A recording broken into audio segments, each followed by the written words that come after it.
উৎসব যে একটি সুমহান আব্বুলিস, যেটা বলে দিলে আর তুমি চোর ধরতে পারবে না। নারী শক্তির উদযাপন হয়, নারী শক্তিকে পুজো করা হয়।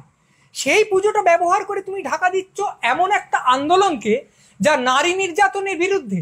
ফলে অনেক প্রশ্রয় দিয়েছি, অনেক ছাড় দিয়েছি, আন্দোলন আন্দোলন খেলা হয়ে গেছে, বিদ্রোহ বিদ্রোহ খেলা শেষ, এবার সোজা সুজি এসে আনন্দের স্কুলে ভর্তি হয়ে যাও। উৎসব কাকে বলে? যে জিনিসটাকে ঘিরে আমরা আনন্দিত হয়ে উঠি, বা যে জিনিসটা আমাদের দৈনন্দিন কিছু দুঃখ কষ্টে সাময়িক একটু মলম লাগাতে পারে, এই কিছুদিন বা কিছু সময়ের জন্য আমরা দুঃখগুলোকে ভুলে থাকি। কিন্তু একজন প্রধান সমাজতত্ত্ববিদ উৎসবের একটি নতুন উপযোগিতা সম্পর্কে সম্প্রতি আমাদের একটি তত্ত্ব সরবরাহ করেছেন, যেটা প্রণিধানযোগ্য।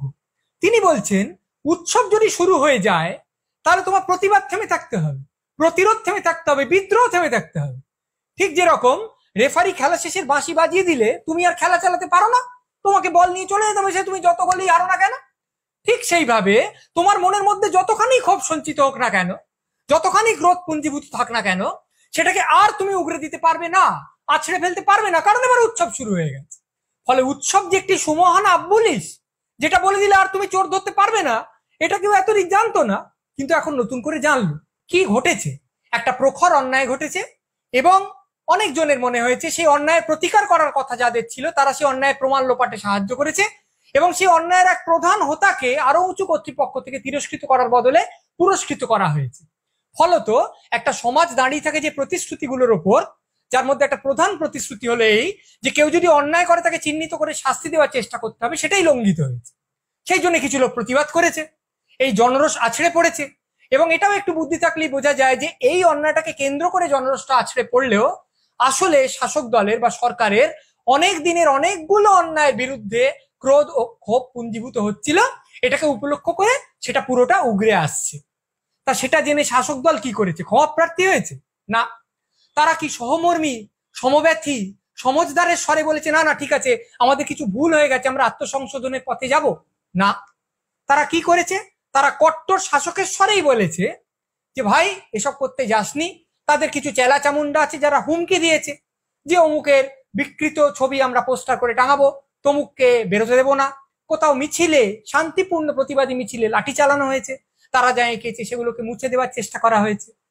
এবং তারপরে এই শাসকের প্রধান একজন মানুষ এই আশ্চর্য উৎসবের তত্ত্বটা এনে হাজির করলেন। তত্ত্বটা কি? সেটা হচ্ছে, বাবা যা হয়েছে হয়েছে, এবার উৎসবে ফিরে এসো, পুজোয় ফিরে এসো, মানে বিপথে যাচ্ছিলে এবার ফিরে এসো। সেই অভিভাবকরা বলেন না যে এই অনেক খেলা হয়ে গেছে, এবার কিন্তু 7টা বেজে গেছে, পড়তে বসো।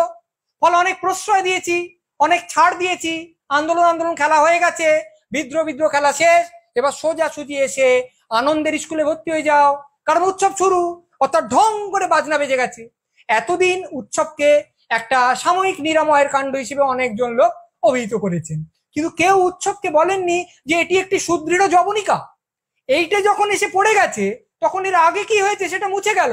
উৎসব একটা বিরাট ইরেজার, যা দিয়ে উৎসবের আগে যা হয়েছে প্রাক উৎসব সমস্ত অন্যায় মুছে গেল। এইবার শুরু হচ্ছে একটা আশ্চর্য মজার সময়। নগর পুড়ছে, দেবালয় পুড়ছে, কিন্তু ঢং করে যেহেতু ঘন্টা বেজে গেছে, যেহেতু ক্যালেন্ডারে লাল তারিখ এসে গেছে, সেহেতু তোমায় জ্বলন্ত সত্য থেকে মুখ ফিরিয়ে হই হই করে এগরোল খেতে হবে, মাটন রোল খেতে হবে, দুহাত তুলে নৃত্য করতে হবে, মেলা বসাতে হবে, জলসা ঘটাতে হবে। তার কারণ তোমার রাজ্য এগিয়ে আছে এবং এগিয়ে এসে একজন দেবী ধরাধামে অবতীর্ণা হয়েছেন। খুব বোকা লোক বলতে পারে, বাবা তুমি কার পুজোকে কি ঢাকা দিতে ব্যবহার করছো গো? যে পুজোয় দেখানো হয় একজন নারী অশুভের বিনাশ করছেন, যে পুজোয় নারী শক্তির উদ্বোধন হয়, নারী শক্তির উদযাপন হয়, নারী শক্তিকে পুজো করা হয়, সেই পুজোটা ব্যবহার করে তুমি ঢাকা দিচ্ছ এমন একটা আন্দোলনকে যা নারী নির্যাতনের বিরুদ্ধে, যা নারীর সার্বিক সম্মান বৃদ্ধির পক্ষে। কিন্তু সব প্রতীক টতীক এইসব নিয়ে কথা বলে একটু নেকার। তার চেয়ে বরং আমরা সরাসরি এই কথাটাই আসি যে এটা উনি বলতে চাননি, উৎসবের ব্যাপারটা বলার সময় কখনোই এটা উনি বলতে চাননি, এটা উনি বোঝাতে চাননি। কিন্তু আমরা যারা খারাপ লোক, তারা যদি টেনে টুনে কথাটা থেকে এই ব্যাপারটা বার করে আনি যে এবার থেকে যে লোকটা অন্যায় করবে ভাবছে, পরিকল্পনা করছে, ছক কষছে, সে যদি অন্যায়টাকে একদম উৎসবের ঘাড়ে ঘাড়ে এনে ফেলে, অর্থাৎ অন্যায় করার 10 মিনিটের মধ্যে কিংবা 20 সেকেন্ডের মধ্যে উৎসব শুরু হয়ে গেল, তাহলে তো আর ঝামেলা নেই। হয়তো অন্যায়টা তদন্তটাও থেমে যাবে, আর অন্যায়টা নিয়ে যাদের মনে খুব রাগ হয়েছে তারা রাগটা গিলে ফেলে আনন্দে সামিল হয়ে যাবে, কারণ উৎসব শুরু হয়ে গেছে। হয়তো আরো লোক ছিনতাই করবে ভাবছে, ছিনতাই করলো, করে পালাচ্ছে, পেছন পেছন লোক ছুটছে, এর মধ্যে উৎসব শুরু হয়ে গেল। এবার ধরা হলো, পুলিশে দেওয়া হলো, আরে কি মুশকিল, হতো উৎসবের আগে করে ফেলেছে, এখন তো উৎসব শুরু হয়ে গেছে, এখন আপনি চিন্তাটা নিয়ে ভাবছেন কেন, জানেন জান, আপনি আপনার মতো আনন্দ করুন, ওর মতো আনন্দ করুন, বলে পুরো ব্যাপারটা মকুব হয়ে গেল, আর কোনো চিন্তা রইলো না। আমি মেরেছি, ক্যাচ উঠে গেছে, বলটা উপর থেকে পড়ছে, ফিল্ডার দাঁড়িয়ে আছে, ধরবে, বলটা শূন্য, এই সময় উৎসব শুরু হয়ে গেল, তাহলে ক্যাচ ধরলেও আমি আর আউট হবো না, এ তো ভারী মজার ব্যাপার। তাহলে ঠিক ঠিক পরিকল্পনা করতে পারলে, একদম উৎসব অনুযায়ী জিনিসটাকে টাইটায় এনে ফেলতে পারলে, যে লোকটা অপরাধ করছে সে লোকটা গায়ে ফু দিয়ে শীষ দিতে দিতে বেরিয়ে যেতে পারবে, তার গায়ে আঁচড়টিও লাগবে না। আমাদের সবসময় মনে রাখতে হবে, আমাদের এক মহাকবি কি অসামান্য সমস্ত পংক্তি লিখে গেছেন, সেগুলো আমাদের মনে রেখে মাঝে মাঝে আবৃত্তি করতে হবে। সেগুলো কি? অন্যায় যে করে আর অন্যায় যে সহে, উৎসব তাদের ঘিরে নদী সম বহে, অন্যায় প্লাস্টিকে মুড়ে উৎসবের স্রোতে ফেলে দাও, ভেসে যাবে নানান হুজ্জতে। কি স্লোগানে ফেঁপে ওঠে রাজ্যের ভাবমূর্তি, অশেষ অন্যায় হোক সঙ্গে হোক ফুর্তি। বাংলা হান্টের আরো খবর দেখতে নজর রাখুন। বাংলা খবর মানেই বাংলা হান্ট।